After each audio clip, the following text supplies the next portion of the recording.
Hello बच्चा party, आपके क्या हाल चाल है। आप सब मस्त होंगे। तो आपके सामने फिर से मैं एक नई वीडियो के साथ आ चुकी हूँ। Welcome to our channel a little help. अब आप सोच रहे होंगे मैडम फिर से बोर करेंगी, तो आप ऐसे ही कुछ समझ लिए, थोड़ा सा बोर भी करेंगे, थोड़ा सा पढ़ाएंगे भी। चलिए अपन स्टार्ट करते हैं। आपकी जो क्लास 7 की बुक है वसंत, उसका चैप्टर नंबर 5 मिठाई वाले का सेकेंड पार्ट, क्योंकि फर्स्ट पार्ट अपन पहले ही कंप्लीट कर चुके हैं, हम लोग पढ़ चुके हैं उस पार्ट को। अगर आपने नहीं पढ़ा है, नहीं देखा है, तो आप एक बार जाके प्लेलिस्ट पे चेक कर सकते हैं। ओके, चलिए स्टार्ट करते हैं। तो अभी जो इससे पहले मैंने आपको पार्ट अपलोड किया था, उसमें मैंने आपको बताया था कि कैसे एक बार जो मिठाई वाला रहता है वो क्या बन के आता है। एक बार वो खिलौने वाला बनकर आता है और एक बार वो क्या बांसुरी वाला, मतलब जो बांसुरी बजाते हैं अपन, उसको बना के लेके आता है। लेकिन अब वो अलग रूप में आएगा। वो क्या रूप होगा? वो मिठाई का रूप लेके आएगा, मतलब मिठाई बेचने वाले के रूप में आएगा। चलिए देखते हैं क्या होता है। अब आपको पता है, मैं आपको एक फोटो दिखाती हूँ फिर समझाऊंगी। ये देखिए कि ये फोटो में आपको साफ पता चल रहा है कि ये क्या लेके आया है। ये बांसुरी लेके आया है, जैसे पहले खिलौने लेके आया करता था वैसे ही। और ये क्या करता है बच्चों? ये मुरली वाला है, मुरली लेके आया है, जिसको अपन बांसुरी भी कह सकते हैं। और ये बांसुरी लेके आया है और बच्चे इसके आसपास खेल रहे हैं। तो बच्चों क्या होता है, अब जब ये बांसुरी लेकर आता है, मुरली लेके आता है, तो अब जब आप खुद ही सोचिए, जब आप एक इंसान का चेहरा नहीं देखते हैं लेकिन उसकी आवाज़ आप बार बार सुनते हैं और एक जैसी ही आवाज़ उसकी लगती है, तो आप थोड़ा शक में पड़ जाते हैं कि क्या ये इंसान वही एक इंसान तो नहीं है जिसकी आवाज़ मैच खा रही है। आप भी कभी कभार किसी की कॉल्स में आप अपने फ्रेंड्स को फ़ोन करते होंगे, लेकिन कभी उनकी मम्मी फ़ोन उठा लेती होंगी, तो आप ऐसा बोलते होंगे कि अरे तुम्हारी मम्मी की और तुम्हारी आवाज़ बिल्कुल सेम है, तुम्हारे पापा की या तुम्हारी आवाज़ बिल्कुल सेम है। तो ऐसे ही कुछ रोहिणी जो है, चुन्नू मुन्नू की माँ, उसको लगता है कि ये जो मुरली वाला है और जो पहले खिलौने वाला आया करता था, उन दोनों की आवाज़ कुछ सुनी सुनी सी लग रही है। ऐसा लग रहा है इन दोनों की आवाज़ या तो मिलती है या मैंने इस मुरली वाले की आवाज़ कहीं सुनी है। ये क्या कर रही है? ये कौन सोच रही है स्टूडेंट्स? ये कोई और नहीं, रोहिणी सोच रही है। रोहिणी चुन्नू मुन्नू की माँ है। अब स्टूडेंट्स जब ये वो सोचती रहती है, तो क्या करती है? वो सोचती रहती है कि यार ये जो फेरी वाला है वो कौन है, इतने सस्ते में चीज़ें क्यों दे जाता है, और भला ये कौन इंसान है जो अपना सामान इतने सस्ते में बेच जाता है और गली गली मोहल्ले मोहल्ले मारा मारा फिरता है। मारा मारा फिरते से मतलब है कि घूमता है, बेचता है चीज़ों को। ओके, और ये भी मोहिनी सोचती है कि पेट जो ना कराए सो थोड़ा। इसका मतलब ये है कि स्टूडेंट्स, आप सबको पता है आजकल की दुनिया में इंसान जो भी पैसा कमाता है, जो भी मेहनत करता है, स्ट्रगल करता है, वो सिर्फ ये क्यों करता है? एक अच्छी लाइफस्टाइल के लिए करता है, अपने पेट को पालने के लिए करता है कि उसको 2 टाइम की रोटी मिल जाए। और आपको पता है आज लाखों ऐसे गरीब हैं इंडिया में और इंडिया के बाहर, जिनके पास 2 रोटी, जिनको 2 टाइम की रोटी भी नहीं मिलती है। तो रोहिणी यही कहते हुए, यही सब सोचते हुए, जो मुरली वाले रहता है उसके बारे में सोचते हुए बोलती है कि पेट जो ना कराए सो थोड़ा, कि पेट कुछ भी कराता है इंसान से और इंसान करता है। चलिए आगे देखते हैं और क्या क्या होता है। इसी समय मुरली वाले का शीश स्वर दूसरी गली में सुनाई दिया। तो यहाँ पे क्या हो रहा है कि जब ये मुरली वाला की जो सारी बातें हैं, वो जब रोहिणी सोचती रहती है, तो मुरली वाला दूसरी गली में चला जाता है और वहाँ पे बोलता है, बच्चों को बहलाने वाला मुरली वाला। तो रोहिणी के मन ही मन वो सोचने लगती है कि कितना अच्छा और कितना मीठा ये गाता है, कितना अच्छा और कितना मीठा ये बोलता है। लेकिन स्टूडेंट्स, आपको तो पता ही होगा, अगर आप किसी चीज़ के बारे में रोज़ रोज़ सोचेंगे तो आपके माइंड में वही रहेगा। आप ये रोज़ रोज़ सोचें कि आपके एग्ज़ाम नेक्स्ट मंथ है, तो आपका माइंडसेट वैसे ही काम करेगा और आप रोज़ पढ़ेंगे। लेकिन अगर आप रोज़ रोज़ उस बात पे नहीं सोचें, आप रोज़ ये सोचें मूवी देखना है तो आप मूवी देखेंगे। ऐसा ही कुछ रोहिणी के साथ हुआ कि जैसे जैसे वक्त जाता गया, जो मुरली वाले की या जो खिलौने वाले की उसके दिमाग में तस्वीर थी, वो एक धुंधली पड़ने लगी। मतलब उसकी जो बातें थी वो उसके दिमाग से और दिल से मिटने लगी। वो उनके बारे में सोचना बंद करती गई। इसके बारे में मुरली वाले और मिठाई वाले, और उसका जो तीसरा नाम है वो है खिलौने वाले के बारे में वो सोचना कम करती गई, क्योंकि अब वो काम करने लगी, क्योंकि महीने बीतते गए और लोग आते गए। धीरे धीरे वो जो उसकी इमेज थी वो कम होती गई। क्योंकि ऐसा ही आपने देखा होगा, जब आप बहुत सालों बाद किसी इंसान से मिलते हैं तो वो आपसे कहते हैं, ओ बच्चा कितना बड़ा हो गया, कितना बड़ा हो गया। तो ऐसा ही कुछ क्या हुआ, उनकी स्मृति जो थी, उसकी इमेज थी जो मिठाई वाले की, वो रोहिणी की इमेजिनेशन में, जो रोहिणी का दिमाग था उसमें क्या होती गई, धुंधली होती गई। चलिए ये पार्ट 3 था इस चैप्टर का। पार्ट 4 और जो लास्ट पार्ट है जो बहुत ही ज्यादा आपको इमोशनल करेगा एक तरीके से और आपको जो न्यू एक नया लाइफ का लेसन देगा उसको पढ़ते हैं। चलिए 8 मास बाद, अब स्टूडेंट्स 8 मंथ बाद, 8 मंथ बहुत ज्यादा होते हैं, आप 8 मंथ में कुछ और मंथ जोड़ लिए तो आप एक क्लास पास कर लेंगे उसमें, तो बस कुछ 1 साल के करीब ही मान के चलिए कि 8 मार्च जो पूरे 8 मंथ कंप्लीट हो गए। उसके बाद क्या होता है, उसके बाद सर्दी का मौसम आ जाता है। अब आपको पता है सर्दी में बहुत ज़्यादा सर्दी होती है, आपको कॉफ़ी चाहिए होती है, आपको चाय चाहिए होती है, आप रज़ाई के अंदर होते हैं, आप कंबल के अंदर होते हैं, आपको बिल्कुल रूम में हीटर चाहिए, आपको सारी ऐसी चीज़ चाहिए कि आपको ठंडी नहीं लगे, आपको जैकेट चाहिए। तो ऐसे ही जब 8 माह बीत जाते हैं तो जब सर्दी का मौसम आता है तो क्या होता है स्टूडेंट्स, जो रोहिणी है वो क्या करती है, रोहिणी स्नान करके आती है और छत पर, मतलब जो टेरेस है उस पर क्या करती है, आजानुलंबित केश राशि सुखा रही होती है। अब आप सोचेंगे कि मैडम ये नया वर्ड कहाँ से टपका, तो बेटा ये वहीं से टपका जहाँ से सारे वर्ड हिंदी लैंग्वेज के टपकते हैं। चलिए मजाक छोड़ते हैं आप अपन। आजानुलंबित केश राशि सुखा रही है का मतलब कि स्टूडेंट्स जो रोहिणी है उसके जो बाल हैं वो घुटने तक है। मान लीजिए कि रोहिणी है और ये उसके घुटने हैं, तो उसके जो बाल हैं वो घुटने तक हैं, तो वो अपने के घुटने तक के बालों को क्या कर रही है, सुखा रही है। अब आप सोच रहे होंगे मैडम कितनी धुप्पल और कितनी बुरी आप ये पेंटिंग कर रही हैं और ये ड्राइंग बना रहे हैं, तो बच्चों अब क्या बताऊं, मेरी इतनी अच्छी पेंटिंग नहीं है। चलिए वो बाद में बात करेंगे कि कैसी है, वो छोड़ देते हैं। बस आप ये समझ लीजिए कि जो रोहिणी है, चुन्नू मुन्नू की माँ है, वो छत पर चढ़कर क्या कर रही है, अपने लंबे लंबे बालों को सुखा रही है। इसी समय क्या होता है स्टूडेंट्स, नीचे गली में सुनाई पड़ता है, बच्चों को बहलाने वाला मिठाई वाला। अब उसको फिर से वही सारी यादें उसकी ताज़ा हो जाती है कि ऐसे ही आवाज़ खिलौने वाले की थी, ऐसे ही आवाज़ मुरली वाले की थी, अब शायद ये वही इंसान है। तो अब क्या होता है, अब उसका जो वो जो धुंधली इमेज थी वो वापस उसके दिमाग में आ जाती है। चलिए देखते हैं फिर आगे क्या होता है। स्टूडेंट्स ये फोटो देख लिए, मैं आपको पढ़ाने से पहले एक्सप्लेन कर देती हूँ। मैंने आपको जब मैं फर्स्ट पेज पढ़ा रही थी आपको इसी पार्ट का, तो मैंने आपको चिक के बारे में बताया था। मैंने आपको बताया था कि वो ऐसे कुछ लकड़ी की होती है और उसमें छोटी छोटी जो लकड़ी की सीखें होती हैं वो लगी रहती है, छोटी छोटी लकड़ी के पीसे, और वो दरवाजों में लगाई जाती है गाँव में, शहरों में। अभी सिटीज़ में तो ये बहुत ही कम हो गया है, वैसे मेरे घर में आज भी ये अवेलेबल है अगर मैं दादी वगैरह के यहाँ जाती हूँ तो, क्योंकि वो विलेज में रहती है। तो ऐसी लगा दी जाती है ताकि धूप जो है, धूप या फिर धूल वगैरह घर के अंदर नहीं आए, क्योंकि आपको पता है सर्दी में तो धूप नहीं आएगी, धूल आएगी। और फिर दूसरी चीज़ें गर्मी में बहुत ज़्यादा जब गांव में धूप आती है तो उसके लिए भी इसको लगा दिया जाता है, बारिश में भी कुछ लोग लगा देते हैं। तो स्टूडेंट्स ये वही चिक है, ये आप देख सकते हैं जिसके पीछे ये रोहिणी है जो झाँक रही है, ये चिन्नू मुन्नू है, ये मिठाई वाला है और ये दादी है। अब ये दादी की कहानी भी अब अपन आगे पढ़ते हैं, लेकिन आप ये चिक के बारे में अच्छे से जान लीजिएगा। मैंने आपको बताया चिक ऐसा होता है, एक पर्दे की तरह होता है, और आप इसको बेडशीट की तरह भी समझ सकते हैं कि ये एक लंबी बेडशीट है। ओके चलिए आगे बढ़ते हैं। अब क्या होता है, आपको मैंने अभी बताया था कि जो रोहिणी है वो अपने लंबे बालों को क्या कर रही है, नहा के आई है तो उसको सुखा रही है। लेकिन जैसे ही उसने आवाज़ सुनी तो वो उसका क्या हुआ, उसका माइंडसेट थोड़ा चेंज हुआ, उसने सोचा चलो चलो क्या हो रहा है देखते हैं।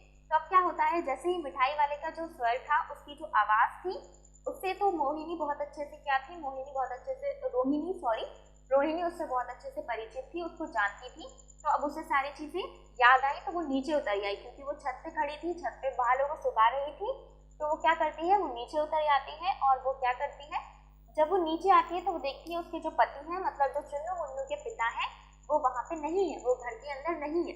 लेकिन उनकी वृद्धा दादी जो है, वृद्धा मतलब जिनके जो हस्बैंड है, मतलब उनके जो दादा है, उनकी डेथ हो चुकी है, तो उनकी जो वृद्धा दादी है वो क्या कर रही है, एक तरीके से वहाँ पे बैठी है। एक तो वो बुजुर्ग है और दूसरी तरह से वो क्या है, विडो है। विडो मतलब वो उनके जो हस्बैंड है उनकी डेथ हो चुकी है। तो जो रोहिणी है वो क्या करती है, वो उनके पास आती है। किसके पास आती है स्टूडेंट्स, दादी माँ के पास आती है और बोलती है, दादी माँ चुन्नू मुन्नू के लिए मिठाई ले लीजिए, मैं बाहर कमरे में नहीं जा सकती क्योंकि कोई वहां से आ नहीं जाए, क्योंकि आपको पता है जो स्त्री होती है, जो औरतें होती हैं, वो पर्दा करती हैं बाहर के मर्दों से, बाहर के लोगों से, जो जेंट्स वगैरह होते हैं। तो ऐसे ही जो चुन्नू मुन्नू की माँ रोहिणी है वो कहती है दादी माँ से कि आप बाहर जाके उसको रोकिए, मैं भी पीछे वाले कमरे में खड़ी रहूंगी, मैं बाहर नहीं जा सकती, कोई आ नहीं जाए इसलिए। चलिए आगे देखते हैं फिर क्या होता है। तो क्या जब दादी माँ से आके चन्नू मुन्नू की माँ बोलती है तो रोहिणी तो दादी माँ तैयार हो जाती है और दादी माँ उठकर कहाँ जाती है, कमरे में चली जाती है और बोलती है ए मिठाई वाले इधर आना। जैसे आप भी, आपसे कोई कहता है, आपकी मम्मी बोलती है, फैमिली के कोई और मेंबर्स, पापा वगैरह या दादा दादी बोलते हैं कि जाओ उस सब्जी वाले को बुला लाओ, जाओ उस चीज को, वो जो इंसान जा रहा है, जो भी चीज बेच रहा है उसको बुला लाओ। तो आप जाते हैं, कहते हैं हेलो, हाय अंकल आंटी जो भी होंगी आ जाओ। तो ऐसे ही कुछ जो दादी माँ रहती है वो कहती है ए मिठाई वाले इधर आना। वो उसको बुलाती हैं और कहती है, जैसे ही मिठाई वाला उनके पास आता है वो तो वो बोलता है कितनी मिठाई दे दूं, ये बहुत सी मिठाई है, ये रंग बिरंगी मिठाई है, कुछ मिठाई खट्टी है, कुछ मिठाई मीठी है, कुछ बहुत ज़्यादा जायकेदार है, कुछ और ऐसी मिठाई है जो ज़्यादा देर तक मुंह में रखे रह सकते हैं बच्चे, जो बहुत ज़्यादा जल्दी घुलती नहीं।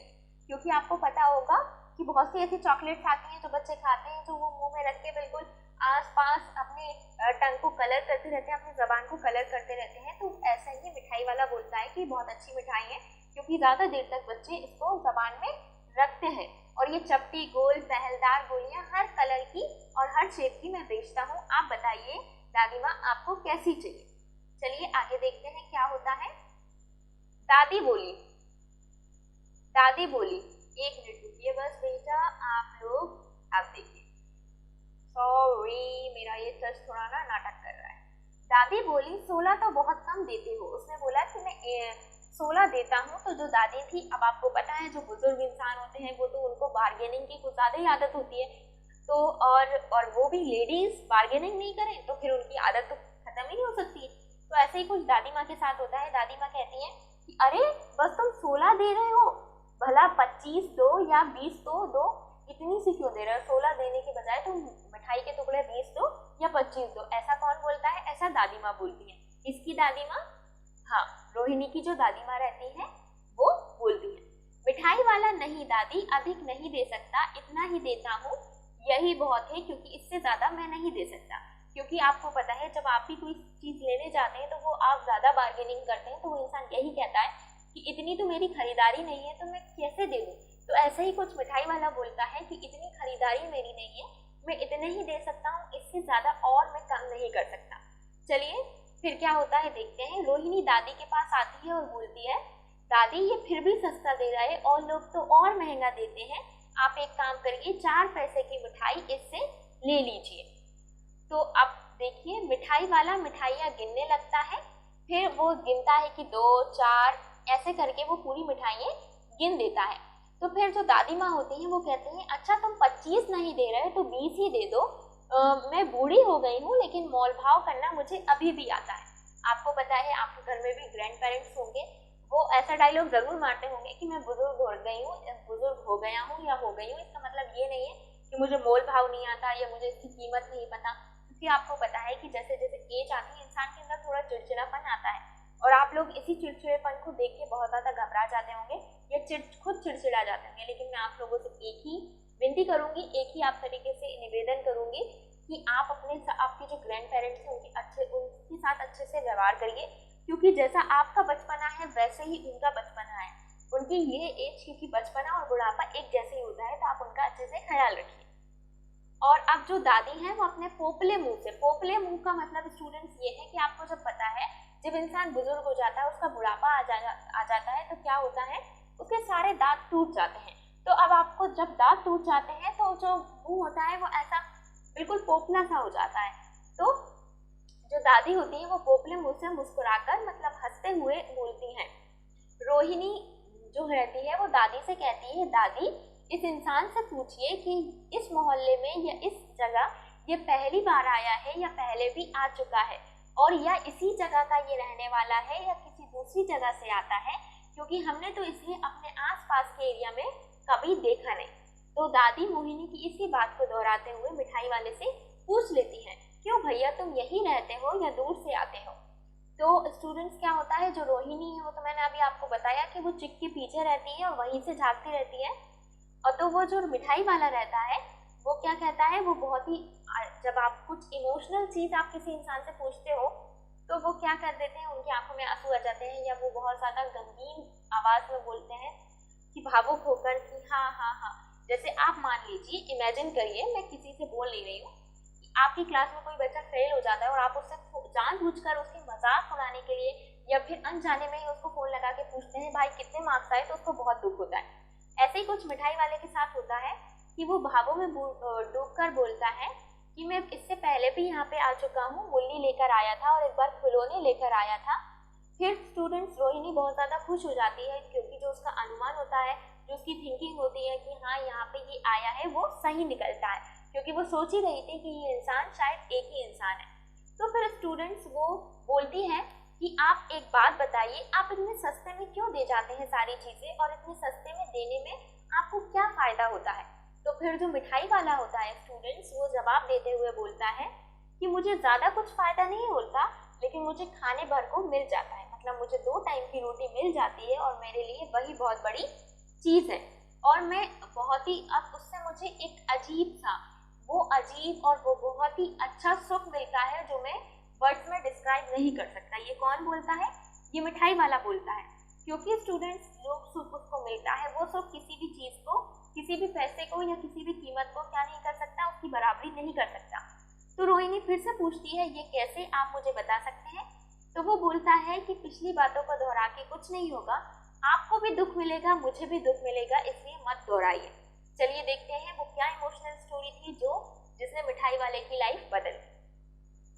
अब फिर क्या होता है, मिठाई वाला बहुत ही इमोशनल होके बोलता है, मैं भी अपने नगर का एक बहुत ही अच्छा इंसान था, बहुत ही क्या था, अमीर इंसान था, बहुत ही फेमस इंसान था, जिसके पास मकान भी था, बिजनेस भी था, गाड़ी भी थी, घोड़े भी थे, नौकर चाकर भी थे, मतलब सारी सुविधाएं मेरे पास थी। स्त्री भी थी, मतलब उसकी पत्नी भी थी, और उसके छोटे छोटे 2 बच्चे थे। वो छोटे छोटे 2 बच्चे उसके क्या थे, उसके सोने का संसार थे, मतलब उसकी सारी खुशियां थी। लेकिन क्या होता है, उसका संसारिक सुख, वो सब क्या होते हैं, बच्चे होते हैं। स्टूडेंट्स, आपको तो पता होगा, पैसा एक अलग चीज होती है, आपकी जो शोहरत, आपका जो नाम और फेम और आपका जो बिजनेस होता है, वो एक अलग चीज होती है। लेकिन आपकी जो फैमिली होती है, जो बॉन्डिंग होती है फैमिली के साथ, वो एक अलग चीज होती है। बहुत से लोग ऐसे होते हैं जिनके पास पैसा होता है, लेकिन उनके पास फैमिली की बॉन्डिंग नहीं होती है, उनकी फैमिली खुश नहीं होती, या उनके पास फैमिली नहीं होती।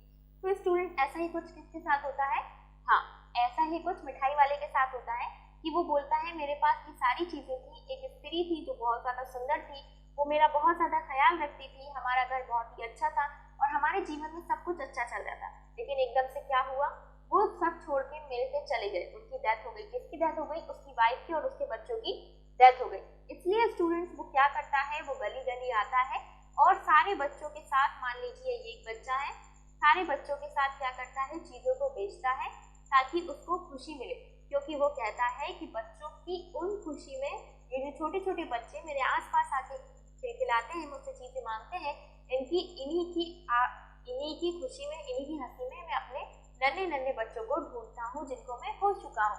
तो फिर स्टूडेंट्स, जब ये पूरी कहानी वो किसको बताता है, रोहिणी और दादी को बताता है। तो रोहिणी जब देखती है तो जो मिठाई वाला रहता है, उसकी आंखों में आंसू आ जाते हैं और उसकी आंखें बिल्कुल तर हो जाती हैं।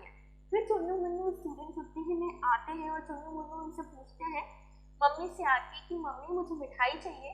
तो फिर चुन्नू मुन्नू क्या करते हैं बच्चों, फिर हाँ बच्चों, फिर चुन्नू मुन्नू को मिठाई कौन देता है, मिठाई वाला देता है। और फिर ऐसे करके क्या हो जाता है, मिठाई वाला अपनी पेटी उठाता है और आगे बढ़ जाता है, और फिर वो दूसरी गली में जाके कहता है कि बच्चों को बहलाने वाला मिठाई वाला। और स्टूडेंट्स, ये जो कविता है, ये जो स्टोरी है, इसके जो लेखक हैं वो है भगवती प्रसाद वाजपेयी। तो स्टूडेंट्स, ये बहुत ही ज़्यादा इमोशनल स्टोरी थी कि कैसे आप अपनी फैमिली से बिछड़ते हैं तो आपको कितना दुख और दर्द होता है, और वो दुख दर्द कोई भी फेम या पैसा या कोई भी बिजनेस उसको क्या नहीं कर सकती, उसकी इक्वल नहीं हो सकती। तो स्टूडेंट्स, मैं आपसे यही कहना चाहूँगी कि हर किसी की फैमिली नहीं होती, आपकी फैमिली है तो आप उसका ख्याल रखिए और उनके साथ अच्छे से रहिए और खुशियाँ बांटिए और हमेशा खुश रखिए। चलिए अब अपन मिलेंगे नेक्स्ट वीडियो में, तब तक के लिए बाय, टेक केयर।